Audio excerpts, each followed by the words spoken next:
And I think at that particular moment, he saw I was hysterical and he saw I was going to create a scene, and he left. Immediately he left. I closed the door. I pushed the bed next to the door and I cried my heart out. I cried my heart out. I cried so badly, and I was so bitter. When you sit down with women or when you sit down with girls, especially for my situation, you sit down with girls who tell you my first sexual experience. Out of 5 girls you sit down with and you'll discover 3 will say their first sexual experience was through rape or through defilement. Hey guys, so this is a submission I received from one of you guys when I was getting the stories for episode 8. This is one of those stories that came in for that episode, but I've decided to do it as an episode on its own. So this person, we will not be mentioning her name in the story, but I don't think that takes away from her being brave in submitting this story. I just love that she was able to articulate her story so well, and at the end of it, she's still confident that the issues she discusses are things that we can overcome. So I'm definitely inspired. I just know that you can also submit your story by reaching out to me at Kokobata Junkie on IG or Facebook, or you can reach me via email kokobatajunkie@gmail.com. You can also send me a message on anchor.fm/kokobatajunkie/message. I will link this information in the show notes, which you can check out later. And guys, before we begin, this is a submitted story. It's not a story that I recorded. So just know that at some point there will be issues with the sound. There will be some buzzing sound in the background, but it's not too bad. You can still hear what she is talking about. So we'll just jump right into the story, and then I will come back and we'll talk afterwards. Hello there, and welcome to the Kokobata Junkie podcast. I'm Michelle, and this is my podcast. This is a podcast on the everyday reflections and experiences of a Kenyan woman. It is my examination of life living through mental health issues, grief, growing up, aka kicking and screaming into adulthood, the experiences of being a woman in Kenya, making friends as an adult, struggles with faith, and a bunch of other topics. Thank you for listening.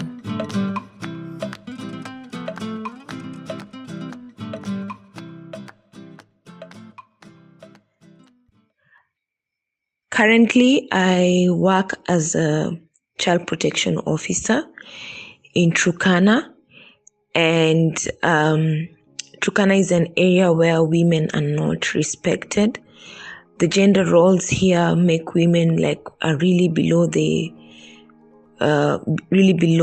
hierarchy. The man always comes first, and there's nothing much that the woman does. And so my experience with issues surrounding gender-based violence has both been at the preventive, trying to make sure that you give children the required services they need in terms of psychosocial support, and making sure they can access justice through the court system, and also just trying as much as possible to be vocal and create awareness on issues surrounding gender-based violence. And today, my focus is not going to be on the survivors who I have given the services, but it's going to be on my experience myself being a service provider, and once in a while being in a situation where you find yourself experiencing the different forms of gender-based violence, that you try as much as possible to prevent other women from experiencing.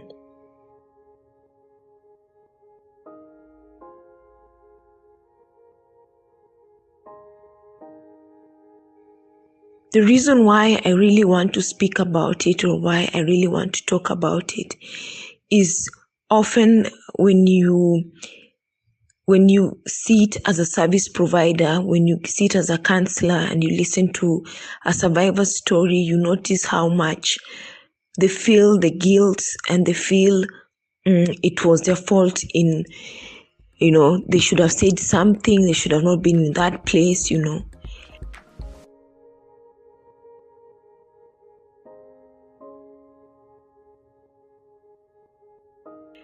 So in my particular experience, I was in a place where I had been out of work for a while, and I got a call that there was this particular job opportunity for being a research assistant, and this consultancy work that people do.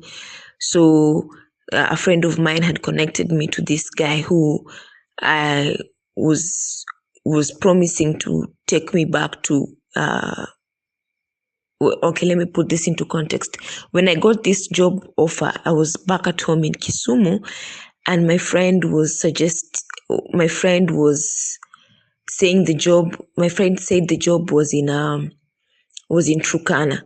And because I knew Turkana well, and I knew Turkana as a place where nothing harmful can happen to me, I was quick to jump to the job, and I agreed. And I traveled all the way from Kisumu to Kitale. I met the guy, and the first thing I insisted to do was for us to, for me to get the terms of the job. How much am I being paid? What is the job going to look like? All those things that you want to know from the onset, so that when you're getting involved with the job, you know what you're getting involved in. And I remember having this conversation, and I was very strict, and I really wanted to know, and I pressurized him to tell me how much is he going to pay me in terms of accommodation, And when I was having this conversation is because, I really wanted everything to be clear, so that I had everything planned.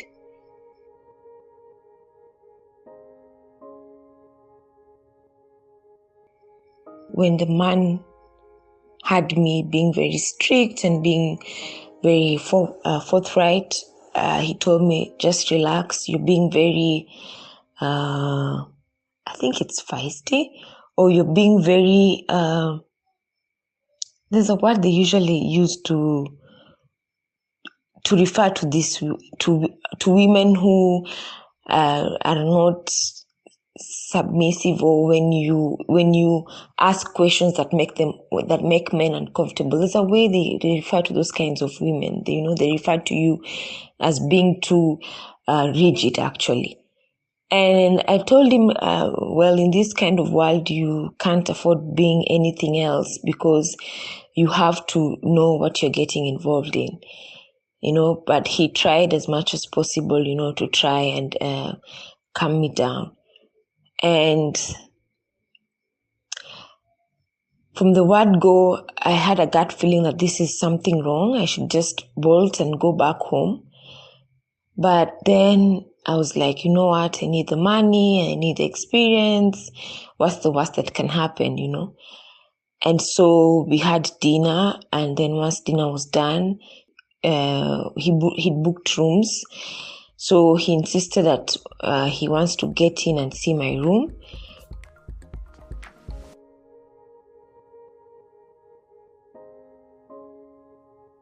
So everything about the whole situation was just funny. And I said, you know what? I'm not going to allow you to get in while I'm in. So if you want to see the room, get in. And I stood out, and allowed him to get in, look at the room. Then once he was done, I was like, okay, that's good. And he left the room. And I closed the door. You should have seen how crazy I looked. And I think that I was so nervous, and I closed I closed the door, and I made sure I double checked that I was safe. And and then I called my mom, and I told my mom, I'm not so sure about this particular job. It looks really funny, and I think I should just come home. But my mom encouraged me and told me, you know what, you just make sure you keep your boundaries, make sure you know what you're doing, and be careful. And then I was like, okay, if my mom thinks it's a good idea, then why not? Let me go ahead. And this happened like I think 5 or 6 years ago. And 5 or 6 years ago, I didn't have the kind of experience and wisdom I have today. And so I prayed, and the next morning I woke up and I was upbeat. But in the back of my mind, like I truly understood what my mom said about boundaries, and I made sure I had boundaries.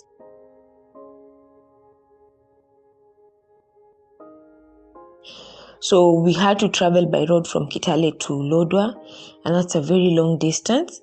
So what I did was to make sure I was seated alone at the back, but I also made sure I was friendly with the driver, because this particular car, okay, so let me put it into context. The drive from Kitale to Lodwar 5 years ago was terrible. The roads were pathetic.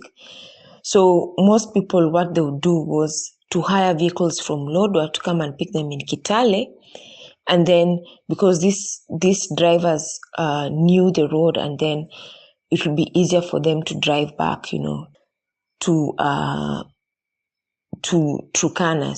And most of the time they would use drivers who are Turkana and drivers who know the area well, because then there was a lot of highway robberies right between a place called Kainuk. It's right next to as you cross over from West Pokot to Turkana County. So for me, I immediately spotted, and I knew that the driver was not somebody that this man knew. And so for me, I was like, you know what, he's going to protect me.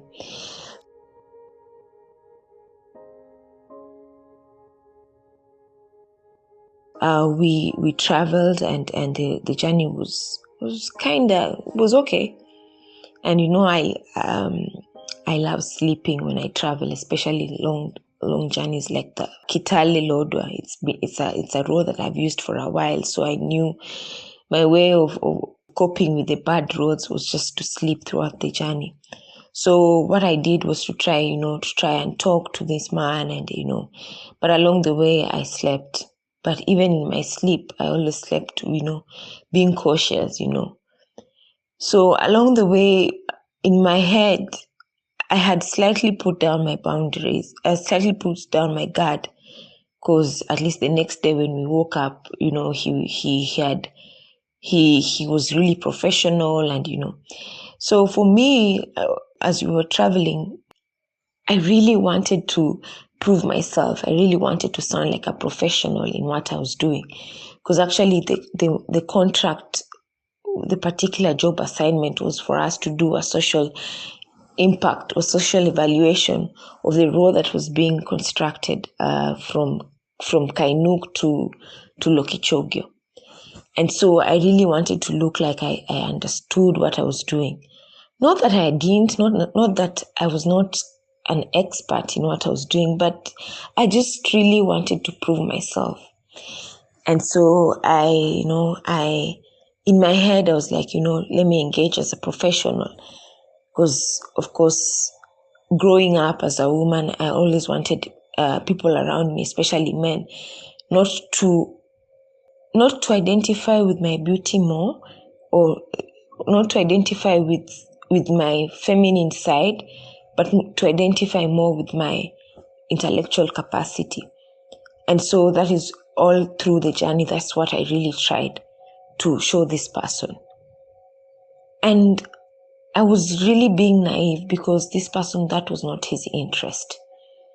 It was nothing to do with my capacity to think. It was nothing to do, that was not his agenda. And so we travel all the way, then we get to Lodwar. And Lodwar is a town that I know so well, and it's a town that I have lived for a while. So it's a place I know, and it's a place I have friends. So when we got to the town, I immediately told him, what you do, book a room for yourself. But for me, I'm not going to spend the night in this hotel. I'll spend the night in my friend's house.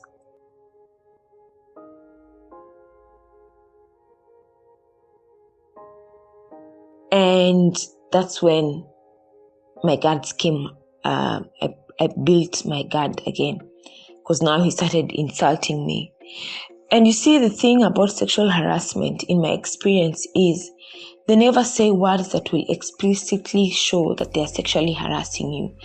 They will use words, or they will say things that do not directly show sexual interest, And so this man started venting. He started lamenting, and he was like, he started speaking in Luo, because I understand the Luo language, and he started speaking in Luo. And to translate what he said, generally was saying, don't think I've brought you all the way for you to go and sleep with someone else. And I looked at him and was like, really? And part of me wanted to shrink and be a victim. But the other part was like, no, I'm not a victim in this particular situation. And I just told him, whoever I sleep with or whoever I decide to spend the night with is none of your business. So see you tomorrow in the morning. And that's how I left and went to spend the night with my friend. I finished, and then, so the next morning we were to leave to go to Lokichogyo. To Kakuma, our first site. So we travel, we get to Kakuma, and we start working. And of course, we do the work, we finish, and he gets a little intimidated with the fact that I know people around, and he gets a little intimidated. So when we get to Lokichogyo was a new town for me. I had never been to Lokichogyo. I didn't know anyone in Lokichogyo. And I think he noticed that. So when we get to Lokichogyo, we go to visit the field site. We finish the field site. And once we're done, we go now to the hotel. We go to choose rooms. And so, like I said, now my guard was really up. And so I talked to the lady who was giving us rooms, and I told her, you know what? This is my boss. And in the middle of the night, I might have visitors. So I had to lie. I might have visitors, so I don't want him to hear. So please look for a room that is not so close to him so that he does not hear me. And the lady complied, because of course, in such situations, when you walk in with a man into a hotel, most of the time people assume you know them. And so I didn't want to create any drama. I just wanted to deal with the problem chini ya maji. So I got a room that was very far from him, and he was shown his room. So my room was my room was not so close. My room was the first room. Then you get to go to his room. And so I got to my room, opened the door, I was pretty excited about it. And then I was like, yeah, my room is really nice. And then he got to his room, he's like, but this room is not the same. This is not a nice room. So he came and he was like, let me see your room. And I was like, yeah, sure, come in and see. And so he came in, and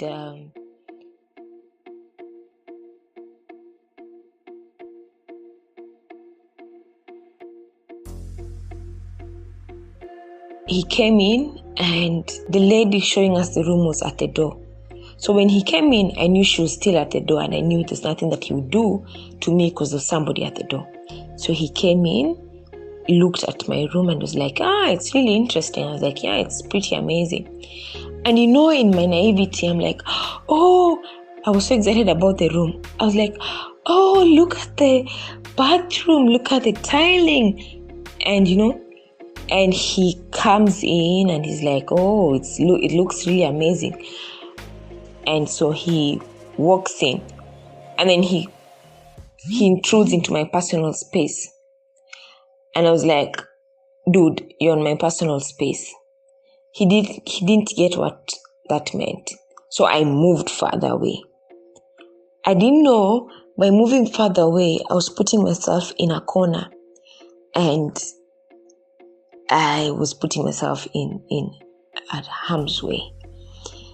And he moved, and I felt like he's blocking me in that corner.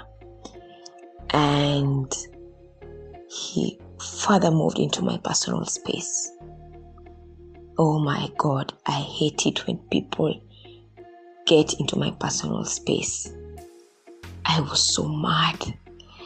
And I think for him, he thought I'm acting hard to get. And he tried further. And it almost looked like he was wanting to group me. I started shouting. And I was shouting. And I told him, what you're doing is wrong. You're invading my personal space. And get out. Get out right now. And he didn't get it. And he moved further into my personal space. And he grabbed my arms. I was hysterical. I started screaming. And I was like, I didn't give you consent. And I'm an adult. I know what consent is. And I'm not giving you consent. Get out. And I think at that particular moment, he saw I was hysterical, and he saw I was going to create a scene, and he left. Immediately he left. I closed the door. I pushed the bed next to the door, and I cried my heart out. I cried my heart out. I cried so badly, and I was so bitter. Because at that particular moment,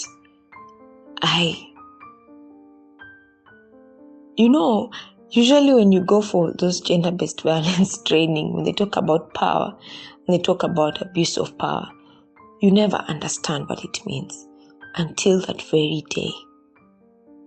I understood what power imbalance is all about and what power abuse is. And I cried some more. I cried my heart out. I blamed myself more, and I cried my heart out.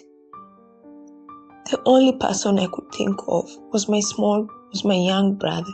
When I say small, he's not really small. He's pretty big now, but he's younger than me.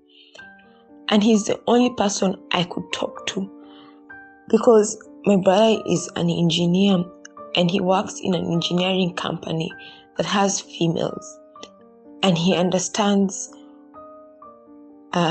gender-based violence, or rather sexual harassment in the workplace, in a way that I do not have to explain, And I called him, and I was crying. I was telling him it has happened to me too, that this is what I'm going through. And I told him I'm in the middle of nowhere. I do not know how to get home. I do not know how to get back.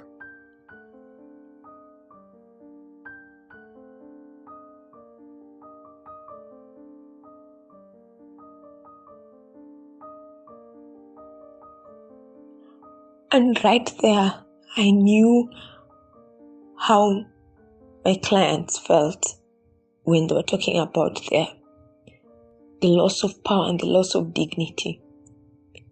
And I cried some more, I cried so heavily. And when I finished,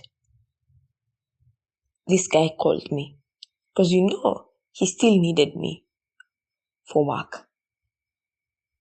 And I remember praying and telling God, I cannot be the victim here. And so I sobered up and went for the meeting, conducted the meeting, finished the meeting, had dinner, and sat him down. And I gave him what was in my mind. And I told him off, and I told him that he's abusing power and what he was doing is wrong. And the saddest bit was he never understood what I was saying. He actually said, why do I think I'm so special? He doesn't see the problem. He does not see why I became so hysterical. And I explained to him that you invaded my personal space and you abused power. And he never understood it. And I had to get back to the same car and go back to Kakuma and to Lodwa with this man who I knew, given a chance, would sexually abuse me. And so I prayed and I told God, I'm in trouble, help me. And he gave me strength. And we went back to Lodwa.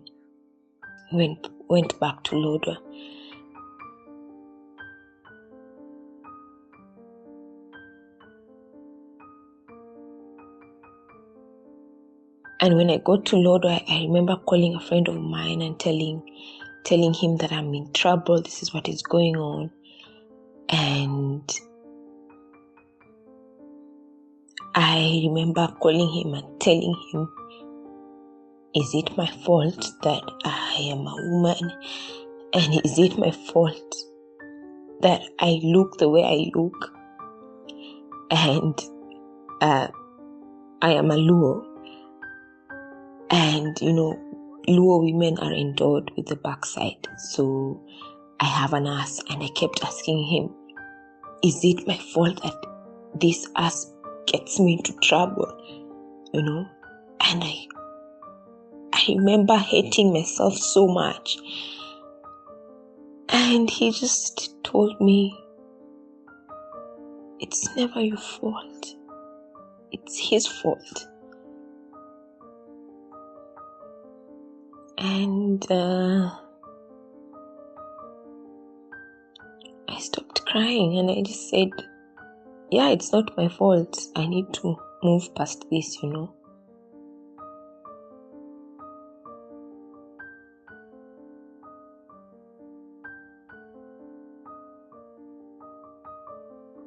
Now, the interesting bit was when I told this particular story to my best friend and my other female friend. I talked to my best friend then, before she passed away, and to her it looked like it's such a normal story. I am exaggerating facts. And she looked at me and she was like, hey, but this is what happens. Why are you so mad about it, And then I called my mom too. And she was like, but why is it, it's like I'm really overreacting. And that's when I realized that I saw how important it is for us to create spaces where we get to talk about these issues, spaces where women do not feel like it's their fault. I have worked in the GBV sector for almost 7 years now. And sometimes I truly realize that the survivors of this, whether sexual harassment, sexual assault, rape, defilement, sodomy, name it, most of the time they do not get the justice they require from the justice system. Because the way the justice system works is there has to be concrete evidence. If you go to court and say this man sexually harassed you, the burden of proof still lies with the survivor. The burden of proof still lies with you.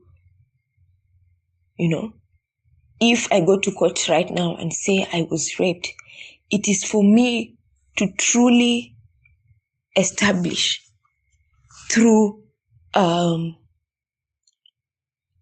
evidence that I was truly raped, even though I was raped, and that is double punishment to the survivors, and that is how I felt, because every time I went to women to talk about it, it's something that they have experienced, but they have normalized it so much that it's not something that worth talking about. It's why are you making it so serious? It's something that we go through every day. Men making such casual comments about parts of your body, that is something so common. Why are you making a big fuss out of it? And so for me, I have truly realized that it's important for survivors of gender-based violence, male or female, to have a safe space to talk about these issues, to have a safe space where you're not regarded as being abnormal or being too sensitive. Yeah, that's the word. Or being too sensitive or being too rigid,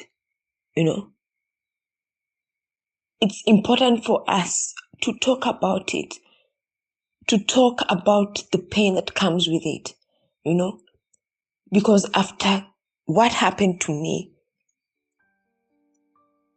I was really mentally disturbed because I kept saying, how did I get myself into this kind of trouble? How come I never saw it coming? I have helped victims and survivors through these things. Why didn't I see it coming?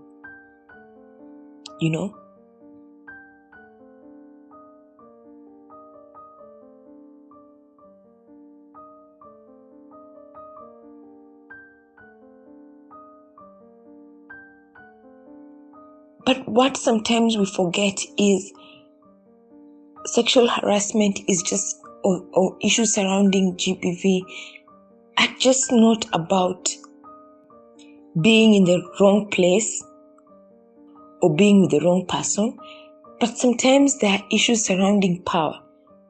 In this particular instance where I found myself in this situation, or when I was in this scenario, there was a power imbalance. I was out of work for a while and I needed the money. And he used that. He knew he had the opportunity and he used that against me. So it's never about you being in the wrong place with the wrong person. Sometimes it's just somebody sees an opportunity to misuse his power and he misuses it, and you are the victim. It's never about you, the victim, not showing too much thigh, not showing too much neck. It's just about the other person seeing an opportunity and abusing it. And I think, no, I don't think, I know it's important for women to talk about it. I know it's important for women to stand up and talk about it. It's important for groups, it's important for families to talk about it. I can confidently say I am lucky because my brother understands. And whenever this incident happened, I think 5 years ago, but whenever another incident happens, I can call him and tell him, this is what I'm going through in the workplace. And he listens. And it's not like he looks at it and it's like, but there are women who do that. There are women who, who use their bodies to get ahead. I feel that at the end of the day, it's just about consent. If I consent for you to come into my personal space, there's a difference. But if I do not consent and you invade my personal space, that is wrong. And I would really love to tell women out there that it's not wrong for us to pursue our dreams. It's not wrong for us to want the corner office, It's not wrong for us to want that nice car, or in my case, to want that bike.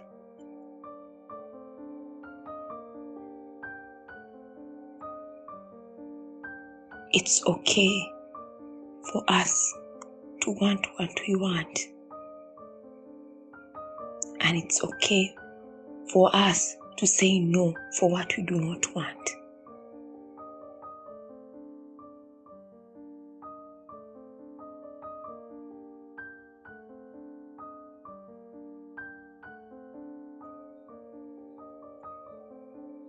And you see, the funniest thing about sexual harassment is just, it could be catcalling, it could be a comment that was said, it could be a demeanor.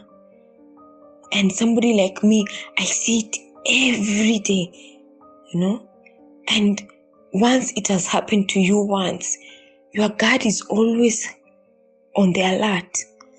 And you always see it everywhere.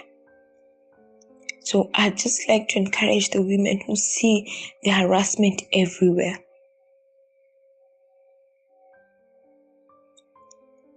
You are not imagining it. It's there.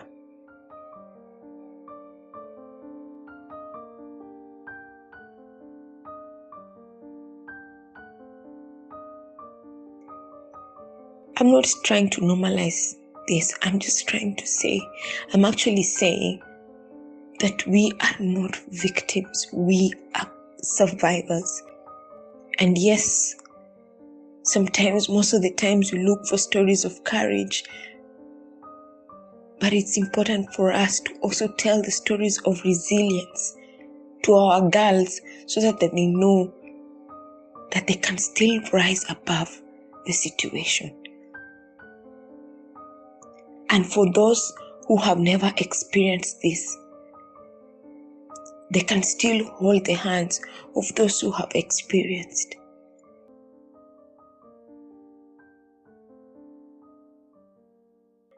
I remember celebrating 16 days of gender-based activism. And the last time we were marching around Lodwar town, I realized half of the people marching were women, And I asked myself, where are the men? This is a call for all the men. I'll use the example of my brother and my other friend who I talked to, and they told me it's not my fault because those are the ones I know. Please, it's a fight that we need you to. Your sisters need you. Your mothers need you. Your daughters need you. Your girlfriends, your wives, they need you. Please, let us learn to differentiate between consented sexual relations and those that there is no consent. We can't lump all women as one. Please let us learn the difference. Let us stop driving women into mental depression, into mental stress.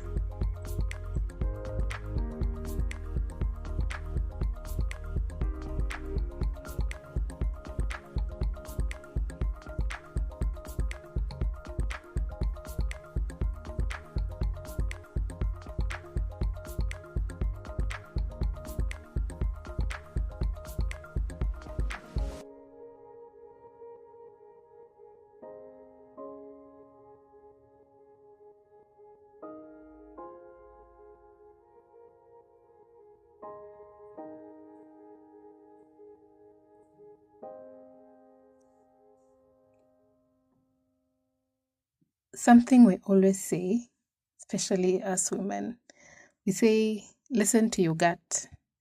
But sometimes you need to live and you need to pay your bills. Case in point, this story. How many times have you, as a woman, been told to just relax? That you're being too rigid? You know, in your gut, that someone is about to take advantage of you. You know that something dodgy is about to go down. But then this person is gaslighting you and making you feel a certain way. Like you're not a team player, you're rigid, or maybe something else, just so that they can manipulate you, especially when they sense you're desperate.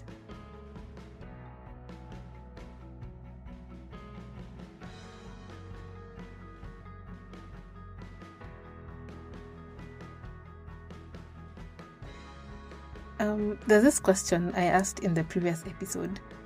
If you haven't listened, please go back and listen. But I was honestly wondering, when this kind of men do such things, do they know it's wrong? Do they care? Do they think this is something that women want or like?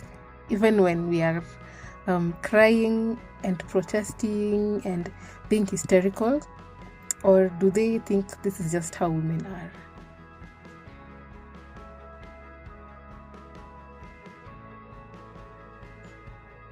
To my girls, my women, my ladies, just in case no one has ever told you, it's not normal to get sexually harassed or abused.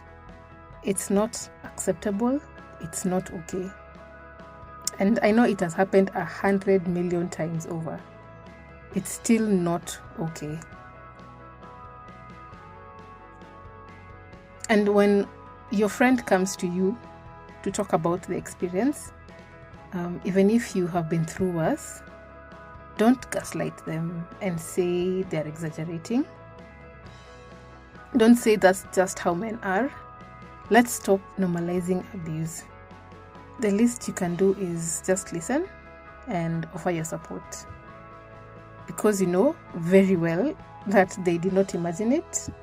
They are not exaggerating. They are not overreacting. And it's definitely not their fault. And we will definitely rise above these challenges that we face every day. We will definitely arise.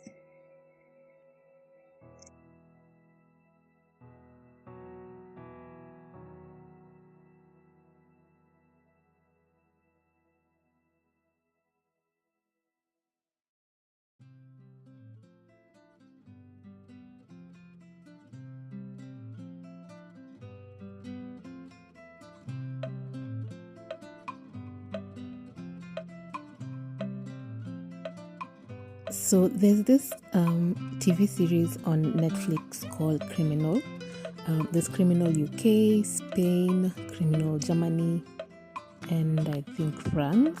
I really liked season 1 of the one for UK. I didn't really watch the rest. I just started watching season 2 of Criminal UK, and there's this episode 2. So this guy goes out with his friends after work, and then towards the end of the night he goes home with one of his colleagues, and his recollection of the events of the night is now being questioned. So I find this episode really interesting, and my main interest is in this guy's lawyer. I don't really quite remember her name. I don't know if they mentioned her name, but it's just in her. Yeah, the whole series is really interesting. You should go and watch it. In fact, that's what I'm recommending this week. Go watch Criminal. I think UK is the most popular and really what I liked the best. Yeah, so you can start with this episode. You don't really have to go in order to understand what's going on. So you can go watch season 2 episode 2, and really interesting episode. So yeah, let me know what you think of it. So again, the series is called Criminal UK. And if you have watched the episode, please send me a voice note. Let me know what you think. You can send me a message on anchor.fm/CocoButterJunkie. Let me know what you thought.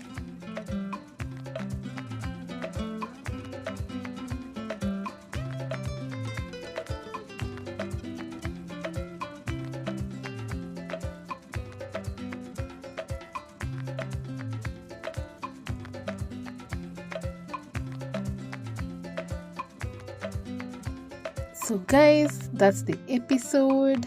Thank you for listening. Next week we will have another story. Be on the lookout for that. See you then, and bye.